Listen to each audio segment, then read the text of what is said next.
that love is a muscle, all right? It's not something that just happens. When it's magical, it's because we've been exercising that muscle. And when I'm giving her my full attention, that is when I can, in my own limited caveman-like way, read where she is emotionally. And that's super important.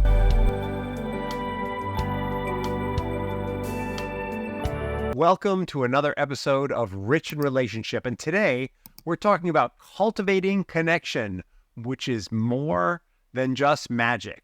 Why is it more than just magic? You know, we all think that falling in love is magic. It's special. It's amazing. And we get married and we have kids and the falling in love part kind of slips to the sideline. And we're like, where's the magic? Why aren't I experiencing the magic anymore? Well, the fact is that cultivating a working relationship, a nurturing relationship, is more than just magic. It takes conscious effort, and that's what we're going to talk about today. Last episode, we talked about exploring love's deeper dimension. We talked about how we want to build that soulmate level love, and today we're going to talk about the tools, the concepts and the tools that get you there. That's really what this episode is about. It's the last episode was the what, this is the how. We're talking about the how today. All right. So why does love require proactive maintenance and care? Why can't it just be magical and special all the time? That is a great question. And sometimes it is magical and special, but the fact of the matter is that love is a muscle, all right? It's not something that just happens. When it's magical, it's because we've been exercising that muscle. Like those magical times are when you come home and you've had a terrible day at work, and, you know, your partner's had a rough day too, but they can see that you really got kicked in the teeth and they're just there for you. They just open their heart. They connect with you, right? And they do that naturally and normally because they've been working at it. There are all those times when things weren't great, but they exercise that love muscle so that it could be magical in that moment, right? It's kind of like, I've been practicing martial arts my whole life. And I hit this point where I wasn't getting enough exercise out of it anymore. I couldn't put in the time that I did when I was a kid. I was in there 4 or 5 days a week. So I needed to do something so that when I practiced martial arts, I was fit. So I started including gym time in my life. Now, I'm not a big fan of gym time, but I like feeling fit, right? So now when I go practice martial arts, it's magical. It's magical because I feel good already. I'm fit. I'm in shape. You know, when they have me do sit-ups, I'm strong. When they have me do push-ups, I'm strong. When we do forms, I'm focused and I'm energized. But without exercising my body on the outside, when I'm there in those moments where it's important, it wouldn't be magical anymore. And that's what this episode is about. We're going to talk about how to be proactive in the maintenance and care of your relationship, how to exercise that love muscle. And we're going to talk from a couple of author's point of view. There's the Cardosos have written a book called The Bulletproof Marriage, which has some great recommendations. We're going to pull from Leslie Parrott, depending on who you're talking to. And of course, there's good old Brene Brown, who is all about intimacy and vulnerability. We're going to lean into these concepts from these known and brilliant authors as we move along. All right. So let's start with communication. Right? The magic doesn't happen without communication. And communication is a lot more than, how is your day, dear? Oh, fine. Here, let's bring you up with me. Cool. All right. Communication is, particularly if you're a man, communication requires your full attention. And let me explain what that means. I'm in the middle of doing a 5-day boot camp for men who want to fix their marriages, men who are in marital trouble. And something we emphasized yesterday in the boot camp was that the mistake most men make is they attempt to multitask when they communicate, or they assume that they know where their wife is coming from already. These are two huge mistakes. Now, women can make this mistake too, but the truth is that women multitask better than men. So that's why I'm speaking particularly to men. When we are in communication with our partner, we want to make sure that we're creating opportunities to give our full attention. So something that I no longer do, for example, is sit there reading something. My wife walks up to me and talks to me about something and asks me to do something. I no longer keep reading. I either say, let me finish this and I'll get back to you. Or more often than not, exercising my love muscle, I stop whatever it is I'm doing, recognizing that she has some urgency, and give her my full attention. And when I'm giving her my full attention, that is when I can, in my own limited caveman-like way, read where she is emotionally. And that's super important because women are always plugged into the emotional backdrop. Men are all about, how do I get to C? Right now I'm at A, and emotions are less important to them. If I want to have effective communication with my wife, I need to be in there, caring, and as empathetic as I can be. And let me tell you, me at my highest empathy level is maybe, if I'm lucky, equal to her at her lowest empathy level. Like, my brain just isn't wired like hers.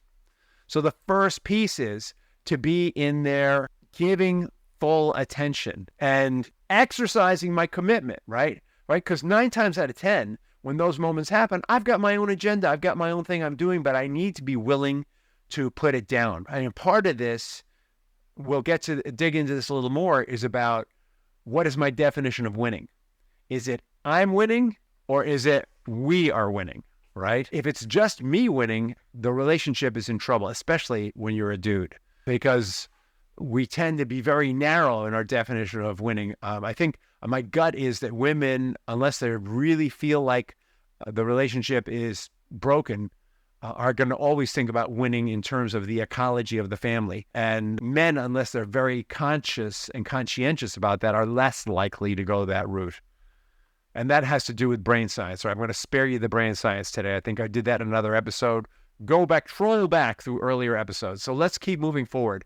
It's open communication. It's caring communication. And in that context, when we are exercising our love muscle, being caring in our communication, giving one another our full attention, and really listening for what the other person is saying, keeping in mind that men communicate their needs differently than women.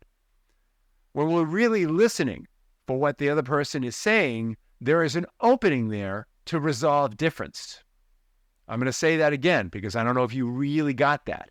All right? The most creative thing that anyone can do is not only resolve difference, but create something new out of difference, something special out of difference. That is the purpose of partnership. We come into partnership with different strengths and different innate abilities, and maybe even a slightly different view on how to achieve a shared goal.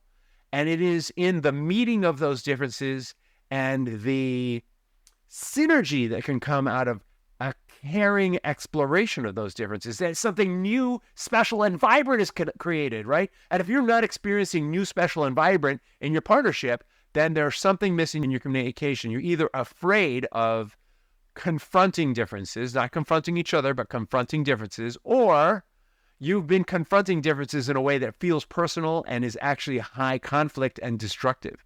And so the trick is to get to this place where you can have differences of opinion and bring something new and special out of it. How do we do that? We seek solutions rather than victories.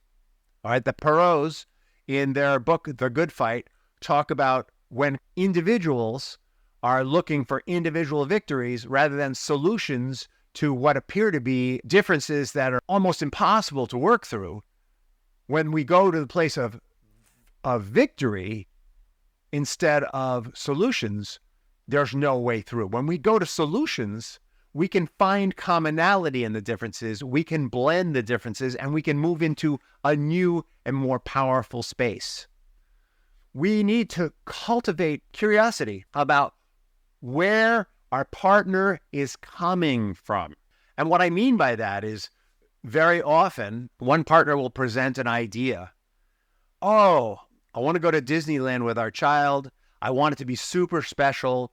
We should do X, Y, and Z. And the other partner might be, babe, we don't have the money for X, Y, and Z.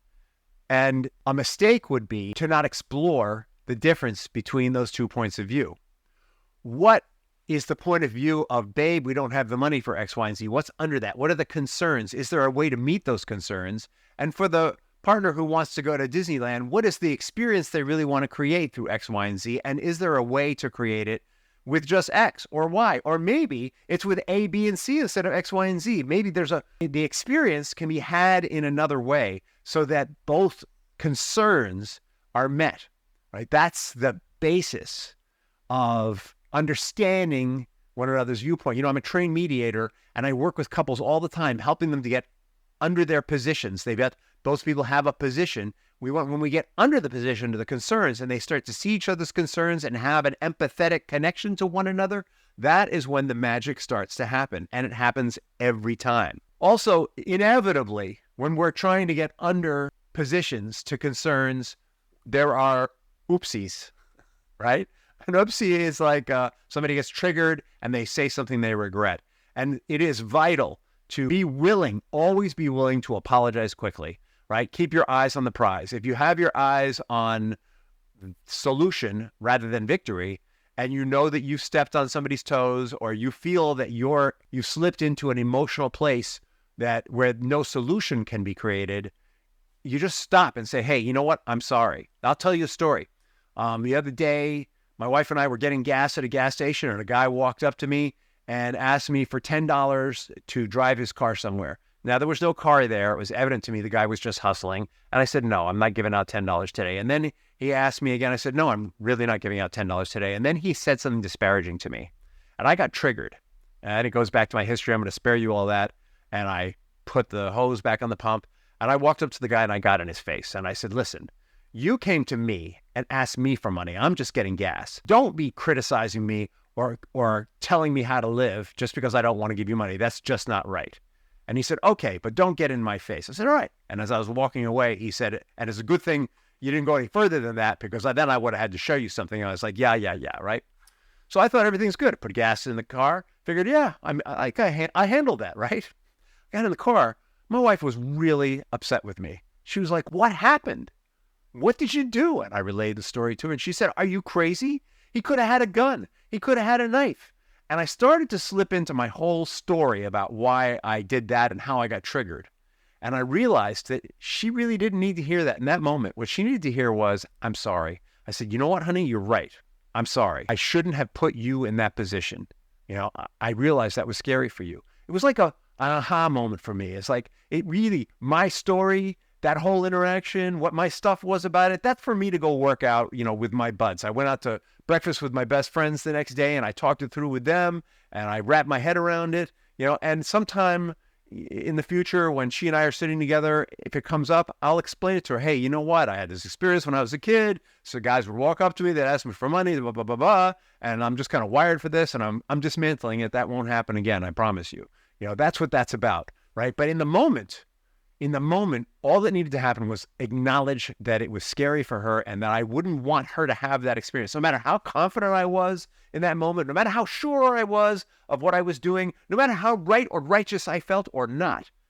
Honestly, afterwards, I felt like crap because I didn't handle it in a way that reflects my true concern for other human beings. I handled it with anger, which is not a place I want to come from in life unless it's appropriate for the situation, and it was not appropriate for that situation. No matter what the circumstances, the point is she didn't need to go through that, right? Quick apology. Always keep it in your hip pocket. And the apology is not whether you're right or wrong. The apology is, wow, I really didn't want you to have that experience. It's not about right or wrong. It's about their experience. Okay. Really important. Let's keep moving. That is based on empathy, right? Like in that moment when I got in the car, I realized she was afraid for me. So there was like an empathetic connection there. And in that moment, when I apologized, I chose to be vulnerable. Like she could have really laid me out in that moment, right? But luckily she had grace and she accepted my apology and was good with it. And we moved on. And that empathy thing, that's what Brené Brown is always saying. That's what we talked about in the last episode a lot, is that in order to have empathy, there needs to be vulnerability, and being vulnerable is the only route for love really to blossom and grow, right? So if I had gotten all argumentative, I started out being a little argumentative with her, but if I'd stuck with it, it would have gotten worse between us. That poison that went on between me and that man would have now been part of my relationship with my partner, right? And who really wants that? No one. I don't want that. Quality time. In the Bulletproof Marriage, the Cardosos emphasize, another married couple that wrote a great book. I highly recommend it.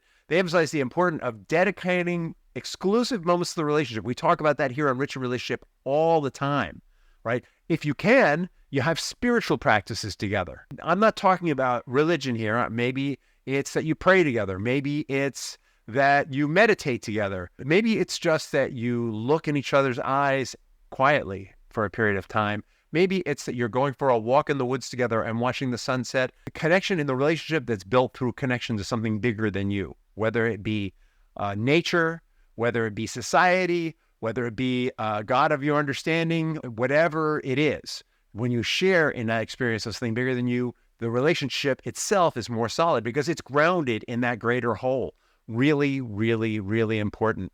And having those shared experiences spiritually and in life are what build a bond and foster growth. Have some appreciation rituals.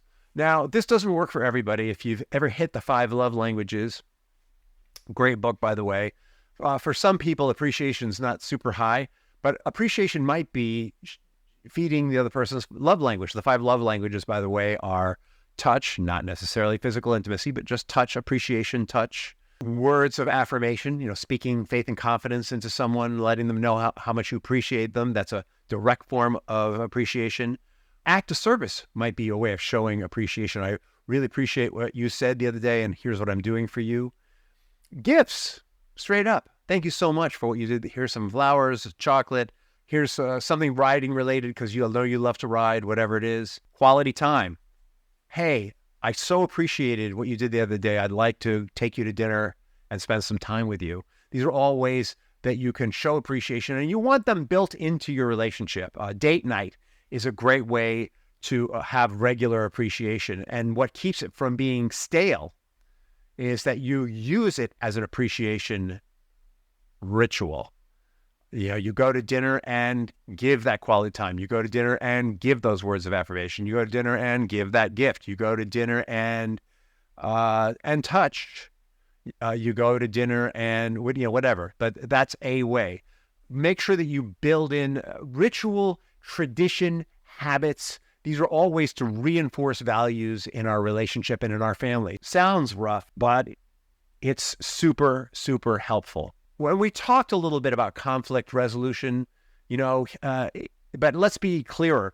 In those moments where you just can't, let's say I got back in the car and she said what she said to me, and I said to her, you don't understand the neighborhood I grew up in, the people I'm around. Babe, I got to stand for myself. You can't let people talk to you that way, yada, yada. I have a whole story about this, by the way, in case you didn't know. I didn't even have to make that up. That was right in there.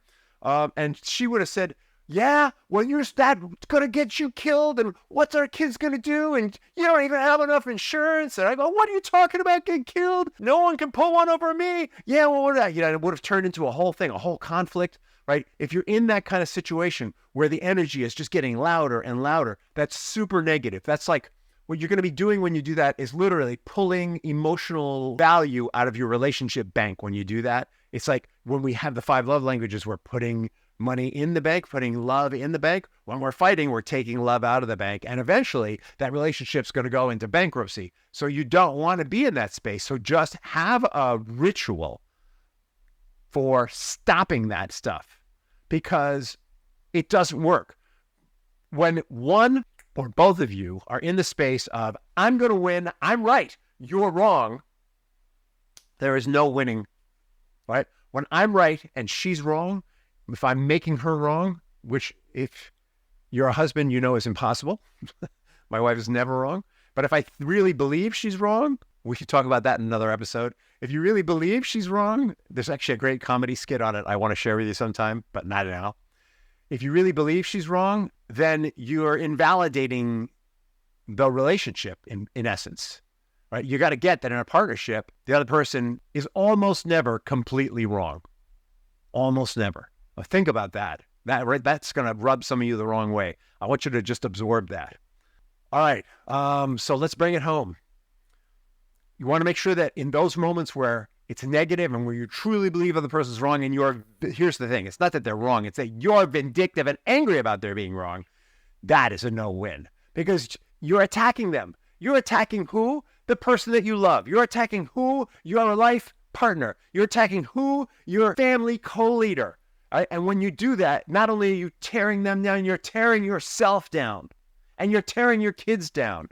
That is a terrible space to come from. You reserve that for real warfare, not make-believe warfare, which is in your family. Real warfare is when the guy at the gas station comes up to you and says, yo, I'm taking your car and your wife. That is when you go to real warfare, right?